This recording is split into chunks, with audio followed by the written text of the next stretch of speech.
மத்தேயு எழுதின சுவிசேஷம் 18ஆம் அதிகாரம் 11 சொல்லுகிறது, மனுஷகுமாரன் கெட்டு போனதை ரட்சிக்கும்படியாய் வந்தார். ஹல்லேலூயா.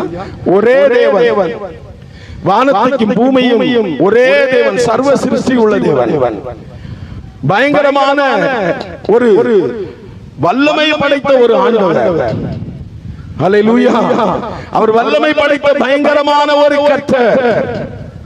இந்த ஆண்டவர் நமக்கு ஒரு வாழ்வு கொடுக்கும்படியாய் மனிதனாய் அவதரித்தார், மனுஷகுமாரனாய் கடந்து வந்தார்.